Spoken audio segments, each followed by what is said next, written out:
ओम नमो भगवते वासुदेवाय। ओम नमो भगवते वासुदेवाय। ओम नमो भगवते वासुदेवाय। ओम नमो भगवते वासुदेवाय। ओम नमो भगवते वासुदेवाय। ओम नमो भगवते वासुदेवाय। ओम नमो भगवते वासुदेवाय। ओम नमो भगवते वासुदेवाय। ओम नमो भगवते वासुदेवाय। ओम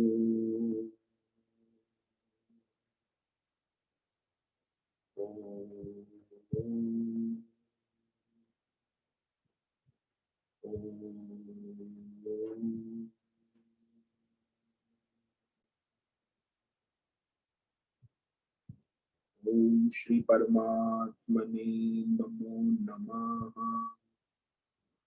ओम गणपतये नमो नमः।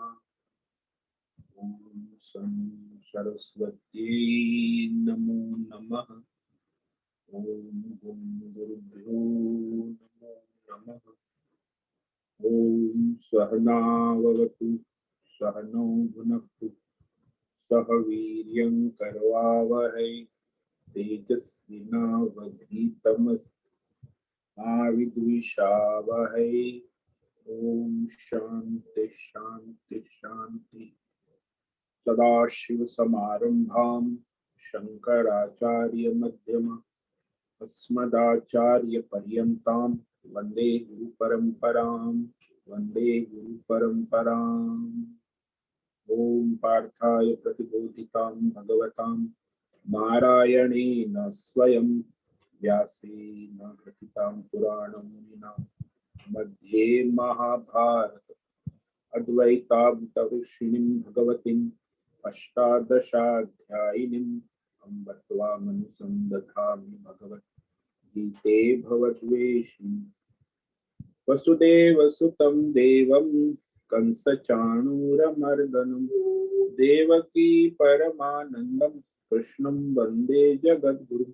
नमस्ते परमं ब्रह्म सच्चिदानन्दरूपाय निर्गुणाय नमस्तुभ्यं ओंकाराय नमो नमः। सर्वे दुर्गाणि तरन्तु सर्वे भद्राणि पश्यन्तु सर्वे सद्बुद्धिमाप्नोतु सर्वे सर्वत्र नन्दतु। ओम तत्सत। ओम ओम ओम। आप सभी ऑनलाइन नेटवर्क पर उपस्थित भगवत गीता श्रवण साधकों को आज प्रातः का अभिवादन अभिनंदन अभिवंदन। हरि ओम हरि ओम हरि ओम।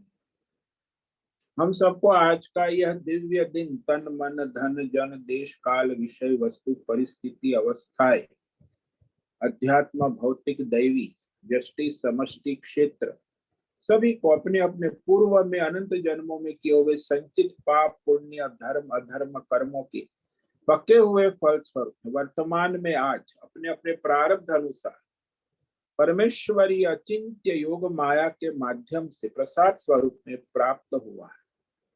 अतः आज का यह दिव्य दिन परमार्थ हेतु निष्काम सेवा यज्ञ देव यज्ञ ऋषि यज्ञ पितृ यज्ञ गुरु यज्ञ भूत यज्ञ सात्विक दान शारीरिक वाचिक मानसिक तप निष्काम कर्म योग ध्यान योग भक्ति योग ज्ञान योग उपासना आराधना के लिए समर्पित करे और कराए।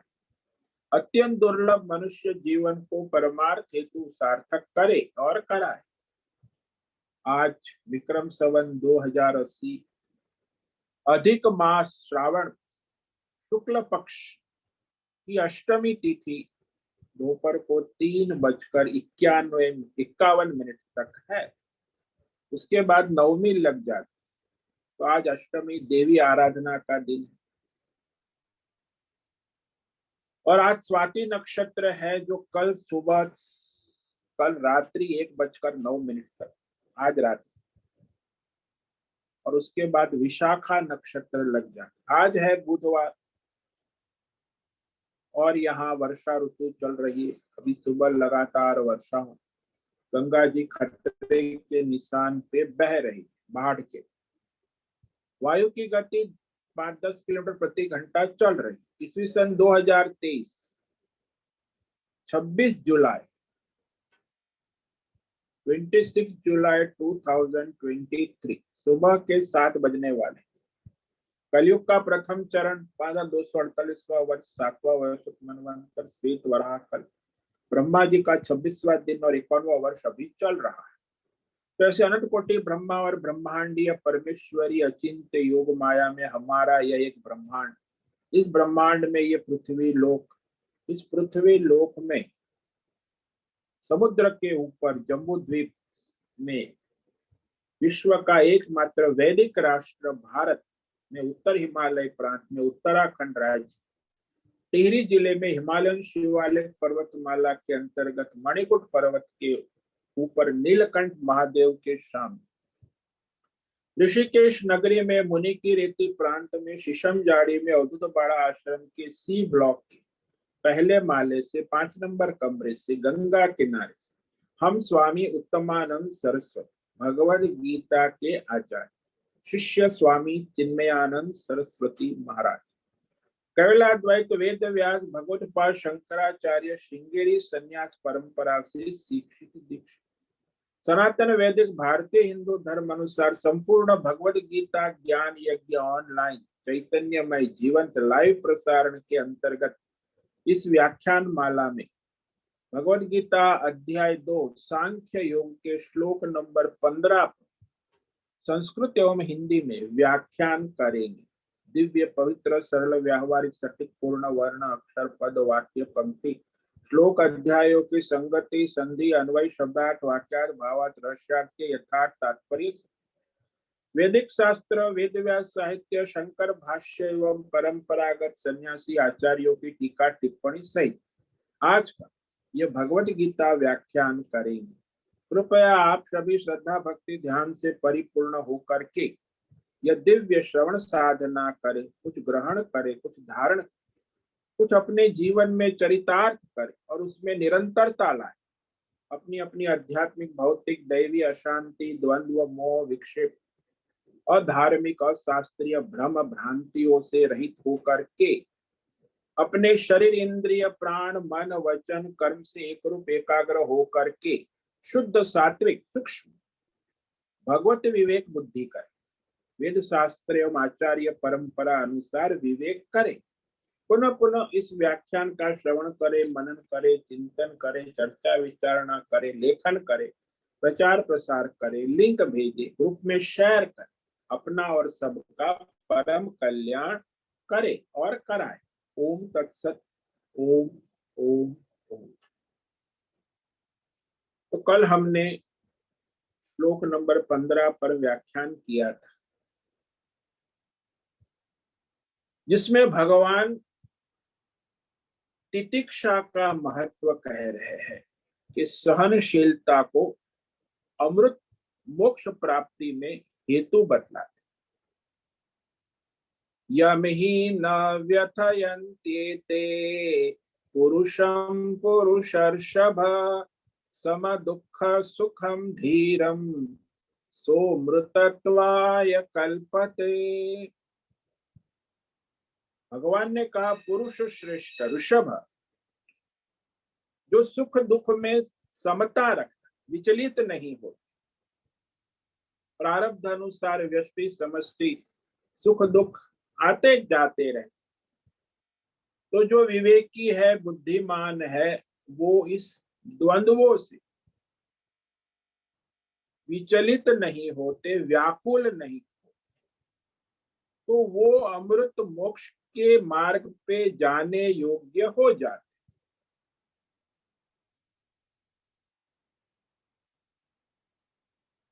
तो यहाँ मनुष्य जो है वह ज्यादातर निरंतर द्वंद्व में विचलित हो जाए। भौतिक, अध्यात्म, दैव सब में द्वंद्व है। संसार में भी द्वंद्व है और इसमें मनुष्य मोहित होता है। जैसे पंच महाभूत पृथ्वी, जल, तेज, वायु, आकाश, इसमें रहने वाले पंच प्राण, प्राण अपान व्यान उदान समान, उससे चलने वाली पांच कर्मेंद्रिया, हाथ, पैर, वाणी, पायु, उपस्थ, गुदा, पांच ज्ञानेन्द्रिय, आंख, नाक, कान, जिह्वा, त्वचा, और अंतकरण में चार वृत्ति, मन, बुद्धि, चित्त, अहंकार, और अनंत जन्मों की कामनाओं का चक्र। कामनाओं का चक्र जिसकी गिनती नहीं की सकती। एक इंसान की कितनी कामना पूरी हुई, कितनी कामना पूरी होंगी और कितनी हो रही, अनंत कामनाएं प्रत्येक जीव। यह भी एक जीवात्मा का कामनाओं का चक्र है और उस कामना के अनुसार किए हुए धर्म, अधर्म, पाप, पुण्य, कर्म, उसकी भी कोई सीमा नहीं है। कितने पाप किए, कितने पुण्य, एक घंटे में कितने पाप पुण्य होते हैं जाने अनजाने, उसकी गिनती नहीं हो सकती। और ये अंतकरण जो है वो भी अनंत है। अंतकरण में मन, वृत्ति, बुद्धि, चित्त, अहंकार, तो कितने विचार आते जाते रहते हैं। बुद्धि निश्चय करती है, चित्त में अनंत जन्मों की वासना संस्कार पड़े हैं। अहंकार जो है वो तो अपने नित्य स्थित है। कामना और कर्मों की गिनती करना संभव नहीं। और एक चीज जो हमेशा ये सब का आधार, 27 तत्वों का बीज, मूल, केंद्र, आधार, वो है अज्ञान, अविद्या। अपने आत्म स्वरूप परमार्थ का अज्ञान कहो, अपूर्णता कहो, अविद्या कहो, वह एक अज्ञान स्वरूप से एक ही है। परंतु इन सब अनंत विषयों को प्रकट करता रहता है। संसार के भौतिक, अध्यात्म, दैव, अनंत विषयों को इस अज्ञान रूपी माया जो अविद्या है वह प्रकट करती रहती। इसलिए अज्ञान तो केवल एक ही है, लेकिन इसकी सामर्थ्य बहुत है, अनंत विषयों को प्रकट करता रहता।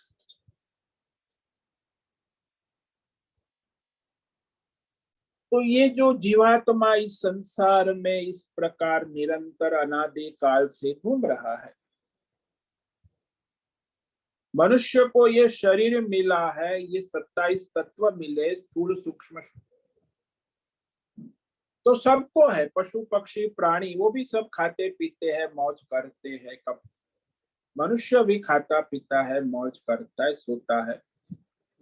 लेकिन विशेषता ये है, 84 लाख योनियों में एक मनुष्य ही है जो धर्म और परमार्थ की योग्यता वाला है। ईश्वर ने किसी को धर्म, अर्थ, परमार्थ की योग्यता नहीं दी।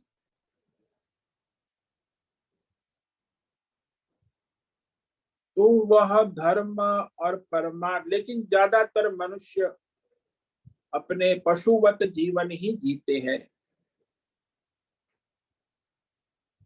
तो आचार्य कहते हैं कि ये मनुष्य को संसार के चक्र में घुमाने वाले कौन? बोले काम, क्रोध, लोभ। ये हमारे धर्म, कर्म और परमार्थ का अपहरण करने वाले डाकू है।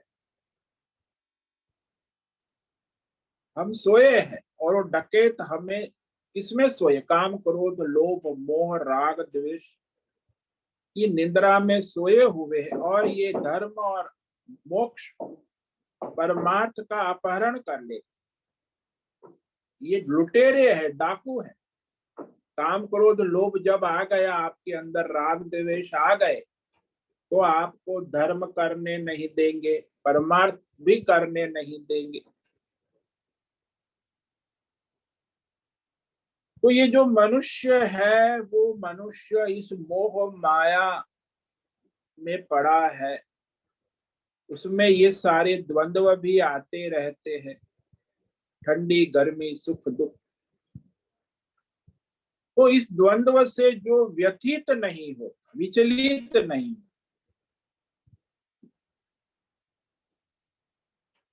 तो यह कैसे हो, यह समझाने के लिए भगवान अर्जुन को पुरुषर्षभ संबोधन कर।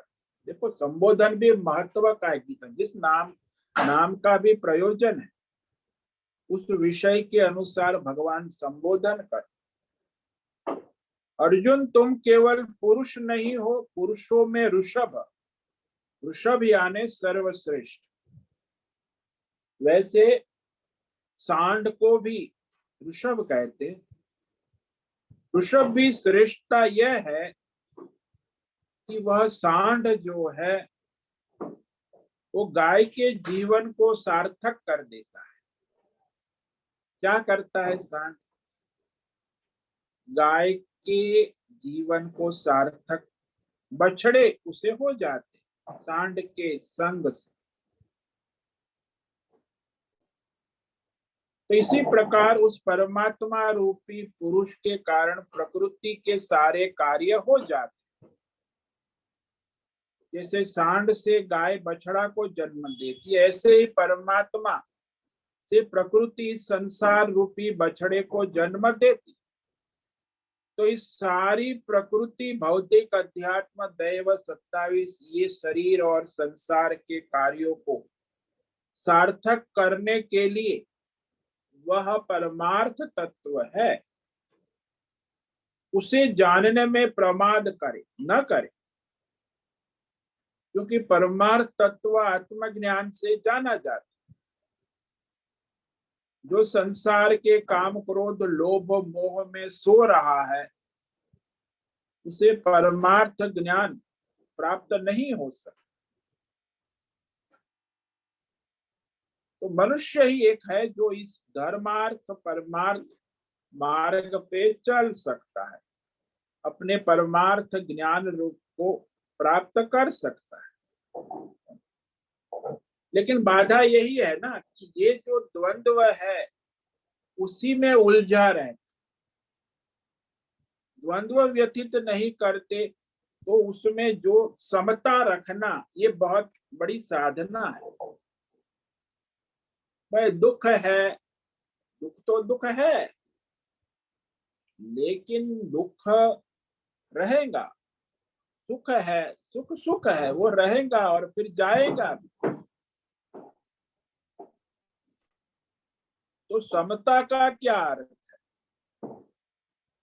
भाई अलग अलग वृत्ति की समानता किस दृष्टि से होती है?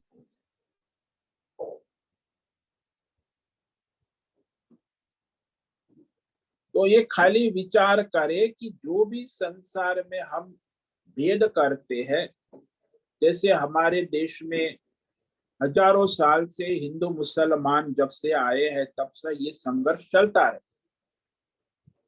हिंदू और मुसलमान, पाकिस्तानी और भारतीय, हालांकि है तो एक, लेकिन वो धर्म की संस्कृति से भिन्न हो गए। है भारतीय सारे। अब वो सारे के सारे जो है संसार में मुसलमान को मुसलमान देख, कोई हिंदू को हिंदू, परंतु इस दृष्टि से विचार करे तो मुसलमान और हिंदू में समानता है। वो क्या है? वो है भारतीय। मूलतः सब भारतीय है, वैदिक सनातन धर्म से, लेकिन परिस्थिति काल से वो विचलित हो। इसलिए जो लोग भारतीय वैदिक धर्म को छोड़कर मुसलमान हो गए, वही राजनीतिक परिपेक्ष में, तो वह भारत में जो मुसलमान है और पाकिस्तान में जो मुसलमान, वो तो एक है। हिंदू जो है वो भी भारत में है, सारे विश्व में दूसरे 10 करोड़ हिंदू दूसरे विश्व में भी फैले हुए हैं। अपना काम। तो हिंदू हिंदू है, मुसलमान मुसलमान, लेकिन इसमें एक समानता है, मानवता। मनुष्य, मनुष्य की दृष्टि से देखो तो वो सब एक समान, समता तभी होती है।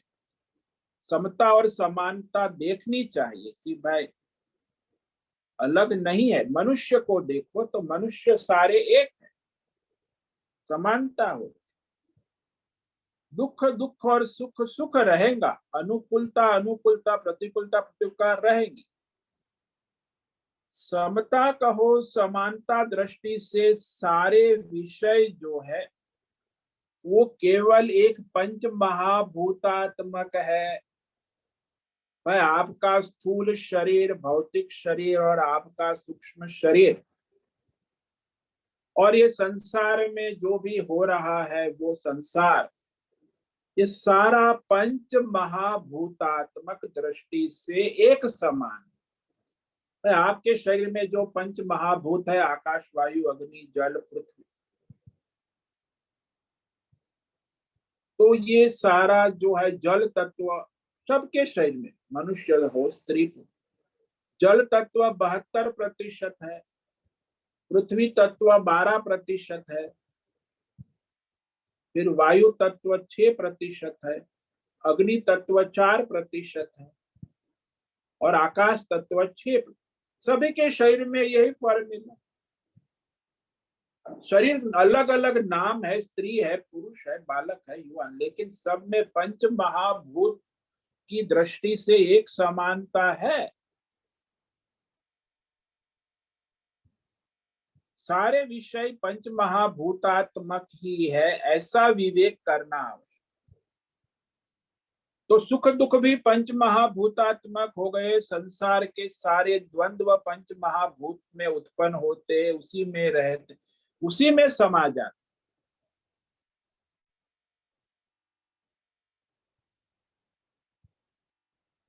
तो ये एकता यहाँ, सुख दुख तो सुख सुख है, दुख दुख है, लेकिन भौतिक दृष्टि से देखा जाए पंच महाभूत से तो सब एक। पंच महाभूत में कोई परिवर्तन नहीं। भाई इसका विवेक कराने वाला कौन है? कौन विवेक करेगा? अरे जो शास्त्र करेगा, धीर पुरुष।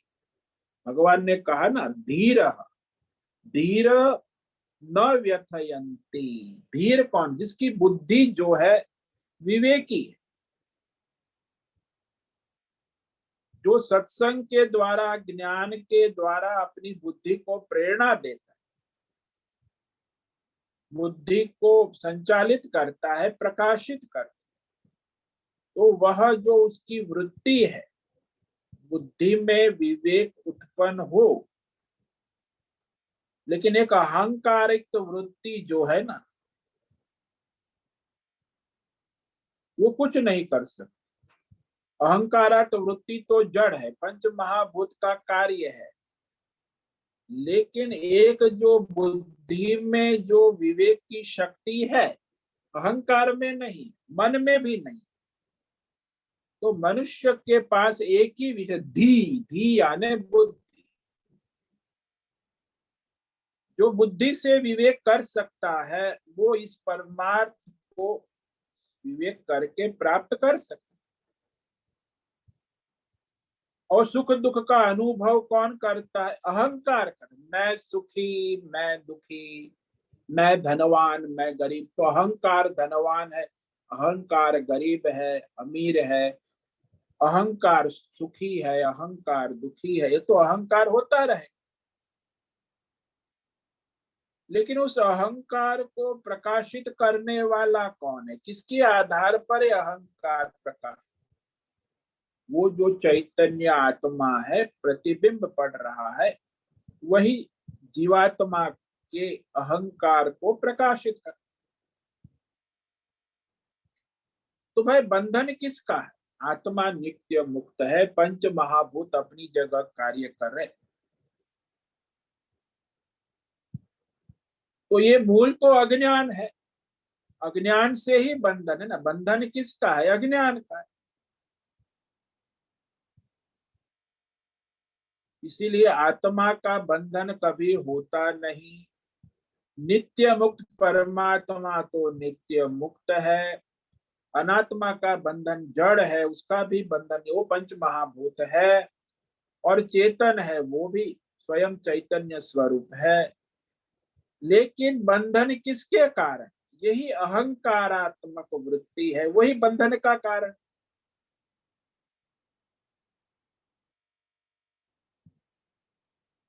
और जड़ चेतन दोनों की मिलावट करने वाला अहंकार है, ये दोनों को अलग करने नहीं देता। तो वो जड़ और चेतन पंच महाभूतात्मक संसार और चैतन्य परमात्मा में मिलावट कर दे।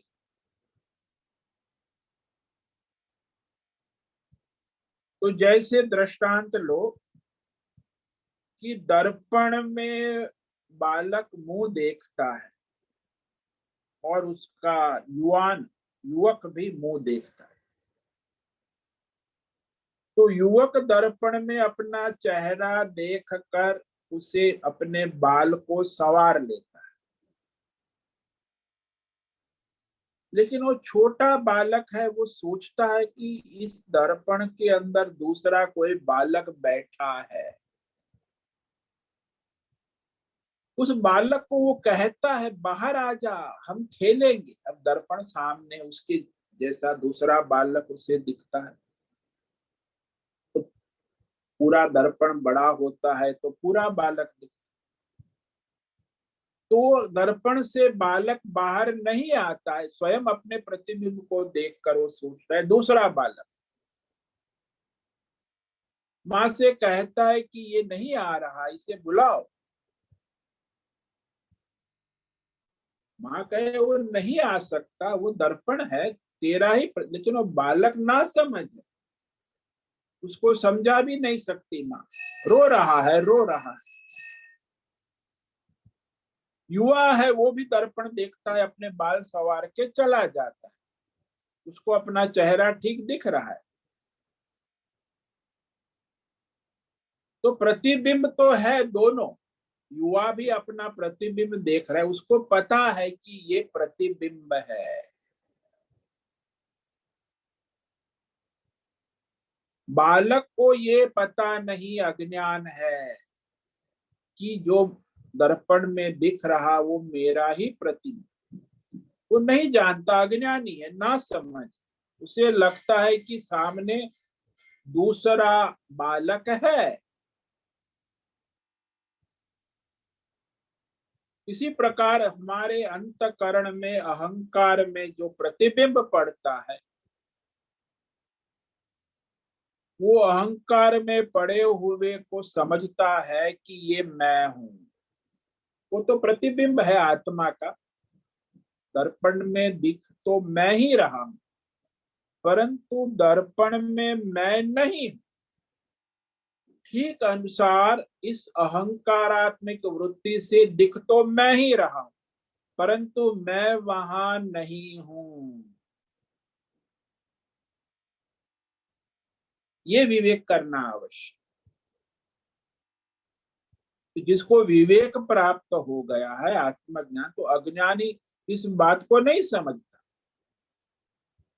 वह जो मिलावट है, प्रतिबिंब है, आभास है, जीवात्मा है, अज्ञान से उसकी मिलावट हो गई है। प्रकृति और पुरुष, जीवात्मा और परमात्मा, तो उसी के द्वारा वो बंधन में है। अब इसको अलग करना है, ये मिलावट तो है अनादि अज्ञान से। तो अंतकरण में जो मिलावट के द्वारा वह मनुष्य बंधन में आ जाता है। लेकिन जिसकी बुद्धि में धीर कहा ना, धीर जो विवेकी है, कि ये जो जीवात्मा है ये परमात्मा का प्रतिबिंब पड़ रहा है और सब हो रहा है, सुख दुख, लेकिन वो पंच महाभूतात्मक है। इसलिए है कि ये सब जो है केवल आभास मात्र। आभास यानी दिखता है, वास्तव में नहीं है। तो ये ज्ञाता ज्ञान ज्ञेय, भाई ज्ञाता जीवात्मा, ज्ञान जो है संसार के विषयों का, और ज्ञेय संसार, तीनों ही जिसमें प्रकाश से प्रकाशित हो रहे, वो चैतन्य आत्मा मैं हूं। यानी जीवात्मा जो है जिस संसार को देख रहा है और विषय सारे जो अनुभव कर रहा है, सबको प्रकाशित करने वाला एक ही आत्मा है, मैं, परमात्मा शुद्ध।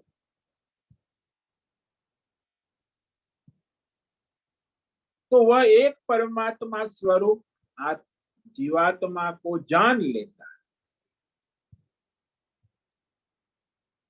इसलिए जितने भी ज्ञाता ज्ञान ज्ञेय जीवात्मा को संसार के विषयों का अनुभव होता है, उसे किसके द्वारा जाना जाता है? वही एक आत्मा परमात्मा के स्वरूप से। तो जिस परमात्मा के प्रकाश से सारा ज्ञाता ज्ञान ज्ञेय जीव जगत और ईश्वर प्रकाशित हो रहे हैं, उसके जानने में यदि हम प्रमाण पूछते हैं, तो वह तो हम स्वयं प्रमाण है। जो इस परमात्मा तत्व को जान लेता है, जानता है, विवेक कर लेता है, वह धीर है। लेकिन आत्मा अनात्मा जड़ चेतन की मिलावट हो जाती है अज्ञान से, तो फिर वो न आत्मा को जान पाता है, न जड़ चेतन संसार के विषय पंच महाभूत। इसलिए सबको अपना शरीर और स्थूल सूक्ष्म शरीर के स्तर पर संसार में सुखी दुखी जन्म मरण के द्वंद्व में पड़ा रहे। इसलिए जो विवेकी है, धीर है, उसी में सहनशीलता होती है, तितिक्षा। स्थूल शरीर से ठंडी गर्मी, सूक्ष्म शरीर में सुख दुख द्वंद्व, तो जानता है, तो फिर वो प्रतिक्रिया करना छोड़ देता है। मनुष्य संसार में जब तक प्रतिक्रिया करते हैं, उस प्रतिक्रिया करते ने कारण वह अज्ञान दृढ़ होता है। जो अज्ञान दृढ़ होने का कारण ही ये है कि संसार में वह सुख को पकड़ना चाहता है, दुख को धक्का मारता है। ये जबरदस्ती जो ठंडी गर्मी सुख दुख द्वंद्वों को प्रतिक्रिया करना ही उसे बंधन का कारण बन जाए। और जब जब हम प्रतिक्रिया करते, तब तब हमारा अज्ञान दृढ़ होता जाए संसार के, कि ये मैं जीवात्मा हूं, ये संसार मेरा है, ऐसी प्रतिक्रिया से दृढ़ हो। जैसे डॉक्टर बढ़िया दवाई दे और परहेज कहे, लेकिन हम बार बार जो है दवाई तो खाते लेकिन परहेज नहीं करते, तो हम स्वस्थ नहीं हो सकते। इसी तरह यह जो मैं शरीर हूं, मैं प्राण हूं, मैं संसारी हूं, मैं जीव हूं, ये विचार सुबह सत्संग करेंगे और फिर दिन भर सब मैं संसारी हूं करेंगे, और फिर थोड़े घंटे सत्संग में मैं आत्मा हूं, ये मैं नहीं हूं, मैं संसारी नहीं, मैं असंसारी आत्मा हूं। अब दोनों का दो दो घंटा सत्संग करेगा तो कहाँ जाए? उसकी बुद्धि में दृढ़ निश्चय नहीं होगा कि मैं ये संसारी शरीर हूं, मैं ये प्राण हूं, कि मैं सच्चिदानंद आत्मा हूं। इसीलिए ये द्वंद्वात्मक प्रतिक्रिया को छोड़कर तितिक्षा का अभ्यास करोगे, सहन करोगे, तब हमें विवेक दृढ़ होगा कि अरे मैं ये शरीर स्थूल सूक्ष्म शरीर संसारी प्राण नहीं, मैं उसकी आत्मा हूं, मैं सच्चिदानंद हूं, इससे प्रकाशित करने वाला हूं। अब द्वंद्व को सहन ही नहीं करेंगे तो आत्मा की और बुद्धि कैसे जाए? भाई आत्मा तो अमृत है, मोक्ष है, लेकिन केवल सहन करने मात्र से अमृत मोक्ष प्राप्त नहीं कर सकते।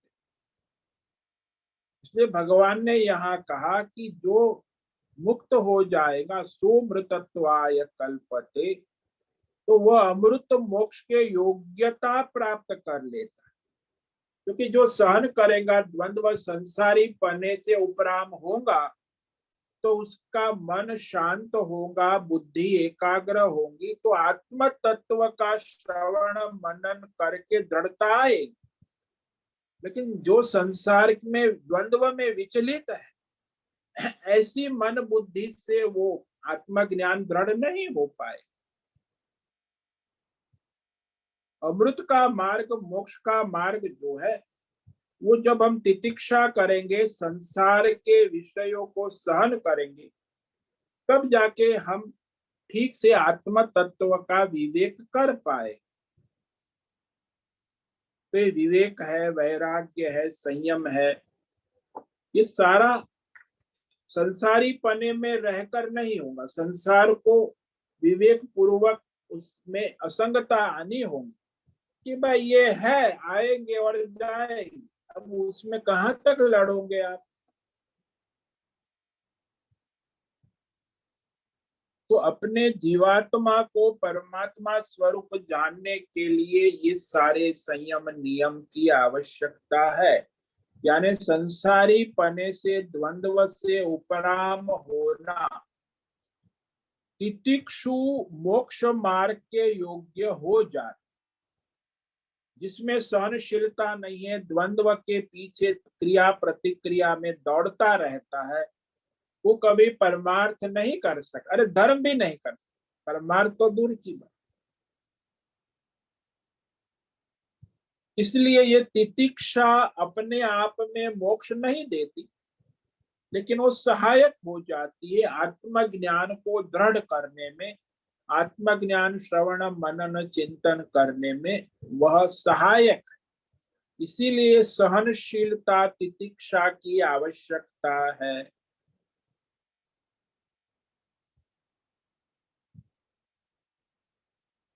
और वह मनुष्य परमार्थ की ओर आगे बढ़ सकता। तो जब अर्जुन भगवान से अपने विषाद योग का वर्णन किया पहले अध्याय में, भगवान ने उसे समझाया कि तुम किस विषय का शोक करते हो। जिसका शोक नहीं किया जा सकता उसका तुम शोक कर रहे हो।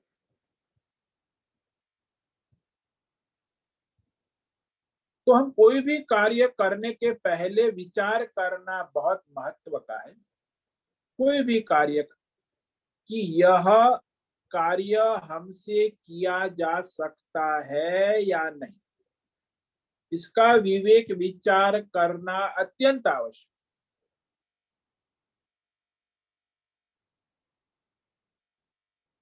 यदि हम गुस्से में आकाश को लाठी मारते हैं, आकाश को मारना चाहते, ये तो मूर्खता है। चाहे कितनी भी लाठी चलाओ, आकाश को लाठी मारने से कुछ नहीं होगा। अरे आज से लेके अनंत जन्मों तक आकाश में लाठी मारते रहोगे, चेष्टा करोगे, तो आकाश में लाठी मारने की चेष्टा व्यर्थ है। तो कोई भी कार्य करने से पहले अपनी योग्यता का विवेक विचार करना आवश्यक है।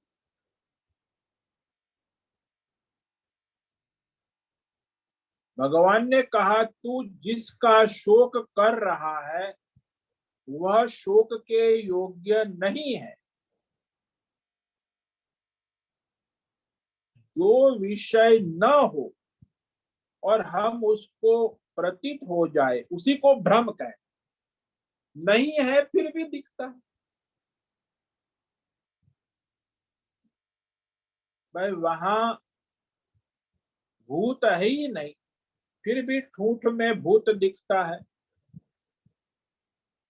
जो नहीं है वो देखना, इसी को भ्रम कहते, अविवेक कहते, आभास।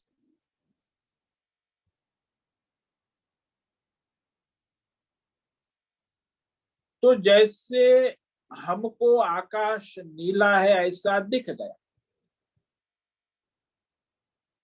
तो हमने विचार किया कि ये आकाश नीला है, अच्छा नहीं लगता, इसे सफाई करके पुताई करके इसे हम हरा कर दे या काला कर दे। क्या आकाश हरा होगा? आकाश नीला रंग जो दिख रहा है वह भी वास्तव में नीलेपन का भ्रम है, नीला भी नहीं। और हम उसको, जो भ्रम है, उसको हरा करना चाहते। आकाश नीला भी नहीं और हम नीलेपन का भ्रम हो गया और हम उसे हरा करने के लिए चक्कर में पड़ गए। भगवान कहले जरा विचार कर, तू किसका शोक कर रहा है? शोक का विषय तो है ही नहीं, पंच महाभूतात्मक शरीर है और सबकी आत्मा अमर है। तो पंच महाभूतात्मक शरीर जड़ है और आत्मा चेतन है। अब दोनों को तुमने मिलावट कर दी। तो शरीर तो बदल रहा है, स्थूल सूक्ष्म हर क्षण, और आत्मा कभी बदलता नहीं, और ये तो बदलते ही रहेगा, संसार और शरीर। तो तुम किसका शोक कर रहे? ये शोक करना उचित नहीं।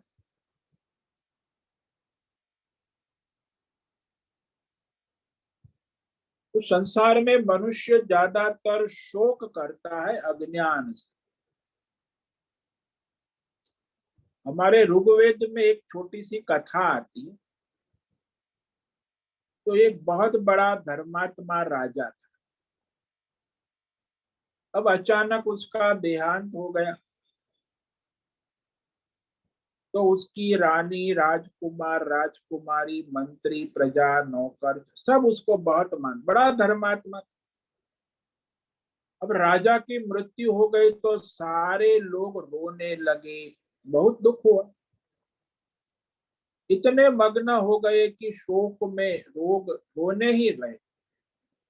एक दिन हुआ, 2 दिन हुआ, एक हफ्ता हो गया, इनका रोना धोना समाप्त। राजा पड़ा है, शरीर शव। इंद्र को पता चला। इंद्र ने कहा ये तो रोते रहेंगे, एक हफ्ता हो गया, अब कुछ करना होगा। तो इंद्र देव स्वयं एक ब्राह्मण का शरीर लेकर आया वहां राजा के दरबार महल। वो भी जोर से दहाड़ मारकर ब्राह्मण के वेश में इंद्र रोने लगा, हाय राजा कितना अच्छा था।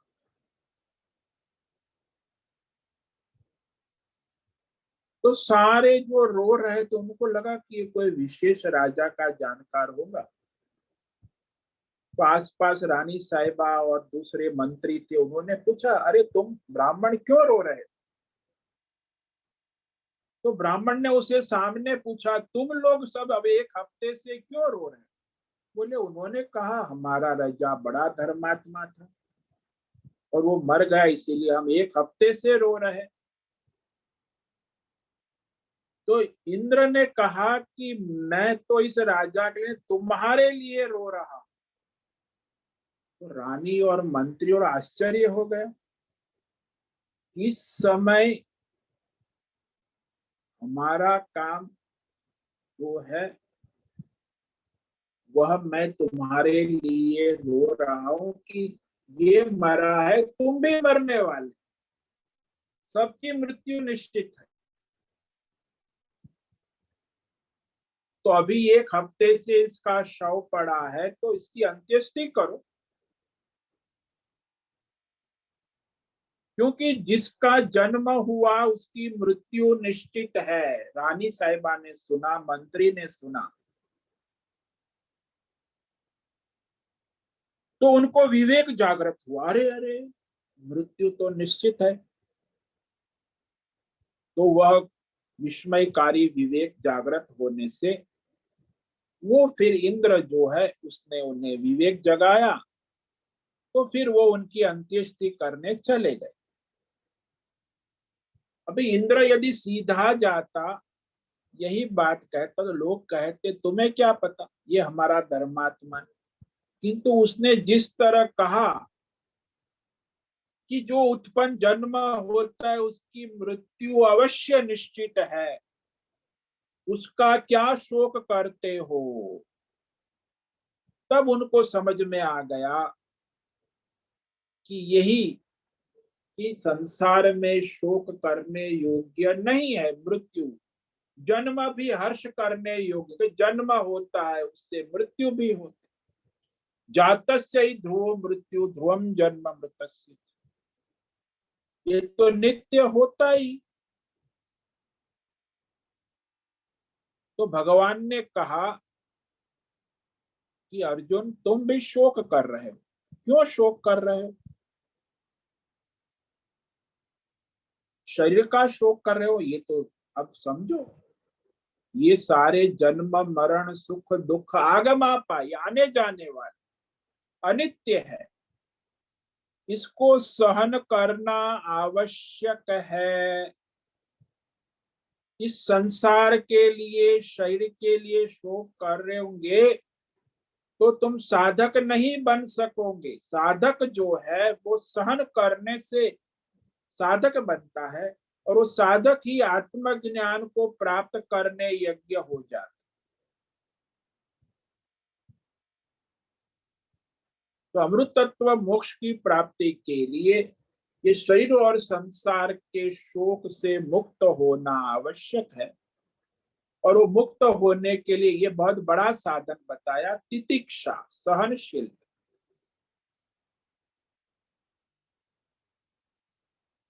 तो जिसमें विवेक होता है ना, वो मनुष्य परमार्थ के योग्य बन जाता। अब जिसको सहन कर रहे हो वह मन से हटा तो नहीं, अतः उसे हटाने के लिए भगवान आगे श्लोक में कहते हैं कि माया कल्पित सत की निवृत्ति हो जाने से सत परमात्मा तत्व अमृत की योग्यता प्राप्त हो जाए। जब तक बुद्धि में माया असत का भ्रम भरा है तब तक वो परमार्थ नहीं हो सकता, क्योंकि असत की सत्ता नहीं है और सत का अभाव नहीं। ये अब आगे कहेंगे, इस श्लोक को आज पढ़ेंगे, इस पर विचार कल करें कि असत जिसको आपने सत मान लिया वो है ही नहीं, और जो सत असत है जिसे आप नहीं जानते वो तो नित्य है। ना सतो विद्यते भावो ना भावो विद्यते सतः उभयोरपि द्रष्टुन्तः त्वनयोस्तत्त्वदर्शिभिः। ये असत मायामय संसार और शरीर की कोई सत्ता नहीं है। असत भाव न विद्य, सत अभाव और परमार्थ तत्व का कभी अभाव नहीं है। इस प्रकार इस दोनों सत असत का विवेक करके तत्व ज्ञानी महापुरुषों ने देख लिया, जान लिया। क्या जाना? सत केवल सत ही है और असत केवल असत है।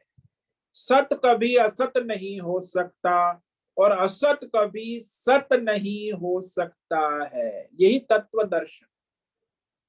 तो इस पर हम कल विचार करेंगे। तो आज जिस श्लोक पर विचार किया उसे संक्षेप में कह देते हैं।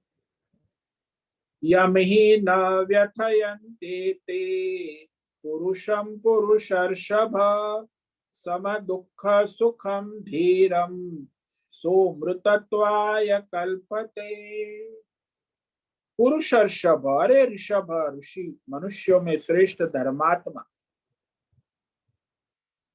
ये जो स्थूल सूक्ष्म शरीर के स्तर पर सुख दुख ठंडी गर्मी वो सारे पंच महाभूतात्मक प्रकृति माया से उत्पन्न होने वाले हैं, आने जाने वाले हैं।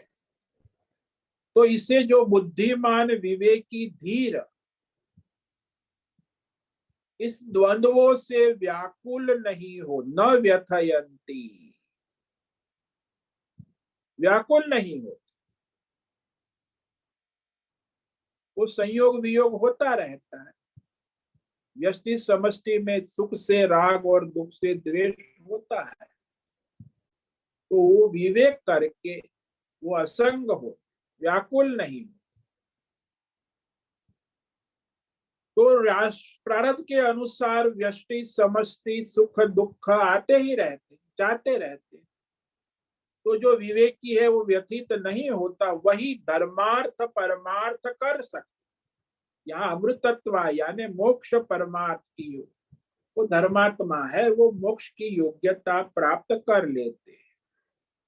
ओम नमो नारायणाय, ओम नमो नारायणाय, ओम नमो नारायणाय, ओम नमो नारायणाय, ओम नमो नारायणाय। कायेन वाचा मनसेन्द्रियैर्वा बुद्ध्यात्मना वा प्रकृते स्वभावात् करोमि यद्यत् सकलं परस्मै नारायणायेति समर्पयामि, नारायणायेति समर्पयामि।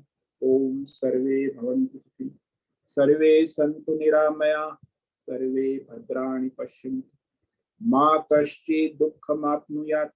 अस्तु मा सद्गमय, तमसो मा ज्योतिर्गमय, मृत्योर्मा मृतंगमय।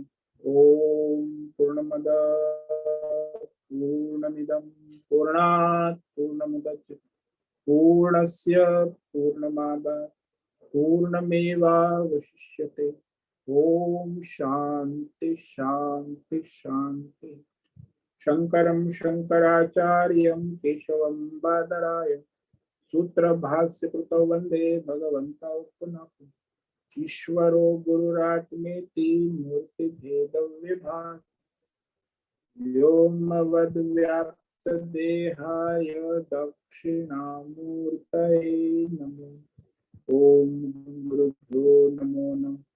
ओम तत्सत् ब्रह्मार्पणमस्तु। ओम ओम ओम।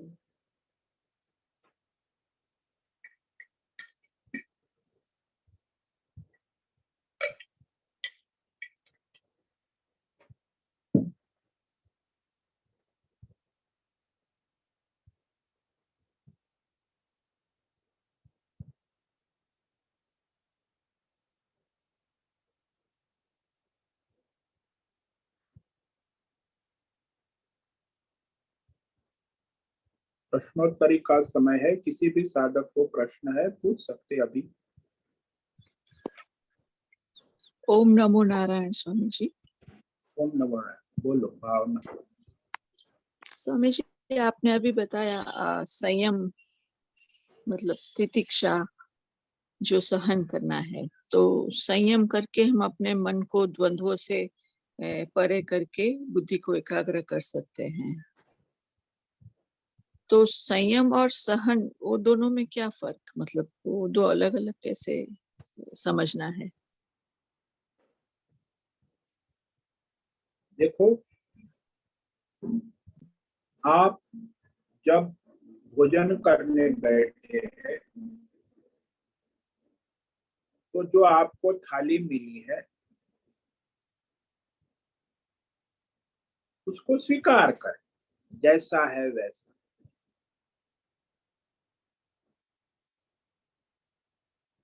तो उसमें कोई रिएक्शन ना कर, एक प्रतिक्रिया क्रिया। और थाली भोजन है, अब आप उसमें आपके रुचि सात्विक है तो उसमें आपको विवेक करना होगा। संयम यानी रजोगुण तमोगुण का त्याग करके सात्विक आहार ग्रहण कर, तो वहां संयम आ जाता है। भाई आपकी अनेक जन्मों के संस्कार है, आप तामसी प्रकृति भी है, राजसी भी आपको खाने की इच्छा होती है, लेकिन जो आपको थाली मिली है बफे डिनर, तो वहां उस थाली में आप सात्विक भोजन का संयम करें, यानी रजोगुण तमोगुण को बात करें। ये जो है इसी को संयम करें। हमारी तमोगुणी और रजोगुणी प्रवृत्ति को दबाकर सत्वगुणी प्रवृत्ति को प्राधान्य लाना तो संयम है। अपनी प्रकृति के अनुसार चलना, इसमें कोई संयम नहीं है। ज्यादातर 99% मनुष्य की रजोगुणी तमोगुणी प्रकृति होती है, 2-5% जन्म से सात्विक। तो वो सत्व गुण का अभ्यास करना है और रजोगुण तमोगुण को दबाना, ये संयम आवश्यक। और आपको जो मिला है प्रारब्ध से, यस्ते समस्ते प्रारब्ध से, जो भी देश काल विषय वस्तु व्यक्ति, उसे स्वीकार कर, सहनशीलता यही, क्रिया प्रतिक्रिया न कर, राग द्वेष न कर। भाई जो है ईश्वर के प्रसाद के रूप में तन मन धन जन, उसे सहन करो। मिला है, प्रारब्ध से मिला है। भाई कोई अनुकूल है, कोई प्रतिकूल है। परिवार में भी सारा जो है तन मन धन, अपना तन भी, उसमें भी उसे भी स्वीकार करो। तो सहन करने का मतलब है कि जो व्यष्टि समष्टि जैसी है वैसी उसे स्वीकार करना, राग द्वेष से प्रक्रिया प्रतिक्रिया न कर। और उसमें फिर वो स्वीकार करने के बाद संयम पूर्वक उसे सत्व गुण परमार्थ की ओर लगाना। तो सहनशीलता का मतलब आरब से दिया है, उसका जैसा है वैसा स्वीकार करना। ज्यादातर मनुष्य किसी अपने आप को भी स्वीकार, दूसरे को भी जो जैसा है वैसा स्वीकार नहीं। ये ऐसा क्यों है, इसको ऐसा होना चाहिए, इसको, अरे भाई तुमने क्या ठेका लेके रखा है दुनिया का या अपना। आप अपने प्रारब्ध से जैसे हो वैसे हो, दुनिया जैसी है समष्टि प्रारब्ध से वैसी है। अब उसको जैसी है वैसी स्वीकार करना, वो सहनशीलता चाहिए। लेकिन वो हमारे राग द्वेष काम क्रोध लोभ से हम उसे स्वीकार नहीं करते। तो सहनशीलता, और जो मिला है उसमें परमार्थ के लिए संयम करना, सत्व गुण को बढ़ाने के लिए संयम आवश्यक। तो इस प्रकार आप सहनशीलता और संयम से परमार्थ की ओर आगे बढ़, नहीं तो प्रतिक्रिया में ही क्रिया में ही आपका जीवन पूरा हो जाए। और संयम नहीं करोगे तो वही रजोगुण तमोगुण बहते चले जाओ। तो ये दोनों महत्व, सहनशीलता यानी जो जैसा है वैसा स्वीकार करना, और जो मिला है उसमें संयम पूर्वक उसे धर्म और परमार्थ की ओर मोड़ना, उसमें संयम चाहिए। समझ में आया?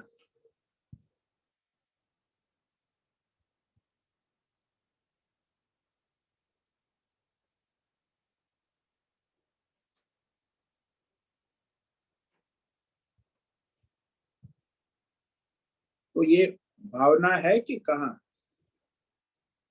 हाँ हाँ स्वामी जी, समझ में आया। समझ में आया। संयम और सहनशीलता, हाँ हाँ। सहनशीलता की बहुत बड़ी गुण है, बहुत कम में होता, क्योंकि मनुष्य तुरंत प्रतिक्रिया क्रिया करता है हर चीज में, छोटी बड़ी। अरे भाई जो है वैसा उसे स्वीकार करो, तभी आप शांति से रहोगे, वो भी शांति से रहेंगे। नहीं तो फिर लड़ाई चलती रहेगी। हम्म।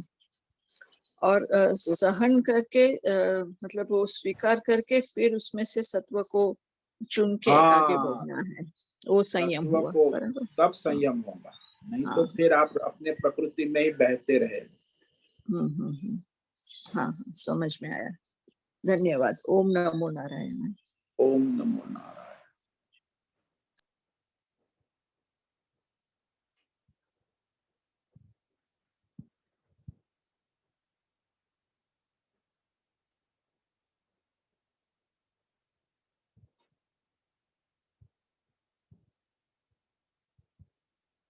तो आज उपस्थित है प्रकाश आनंद दोसा, भद्रेश पड़िया, अजय रत्न पारखी, अंजलि जोशी, अनु जेठे, आरती जादव, आशा कोटक, बीबी शर्मा, भावना गरीबा, दिव्या बेन दवे, गीता मेनन, हेमा कोटक, इला जोशी, ज्योति धुमल, लीलावती बड़ेकर, माधवी आचार्य, मेधा जोशी, नैना पुरोहित, पंकज भट्ट, पृथ्वीराज मालव, राजेश मोलकर, रमेश राठौर, रेखा मात्रे, रूपेश पाटिल, संजय काले, संजीवनी श्रीरंग रानडे, सीमा जोगी, शैलजा कुलकर्णी, शोभन व्यास, सुचिता पाटिल, सुनील ठाकुर, सुनीता कुलकर्णी, तुषार चौधरी, उषा मेनन, वैशाली कोपरकर, विद्या सिंधे, विशाल बेड़ेकर और जयंती पांडा। तो आज इतने साधक उपस्थित है, तो आप सब सत्संग का लाभ ले और अपना मनन चिंतन करें और इसे अपने जीवन में चरितार्थ करें। केवल सुनने से बात नहीं होती, सुनने के बाद इसे अपने जीवन में चरितार्थ करने का निरंतर प्रयास करें। ठीक है, आज का समय पूरा हो गया। सभी साधकों को आज का ओम नमो नारायणाय, ओम नमो नारायण, ओम नमो नारायण। ओम नमो नारायण, ओम नमो नारायण स्वामी जी। सबको ओम नमो नारायणाय। मुझसे निवेदन है आज का सत्संग पूर्ण करें। ओम नमो नारायण। आज का यह दिव्य सत्संग हम यही पूर्ण करते हैं। सभी साधकों को ओम नमो नारायण। ओम नमो नारायण।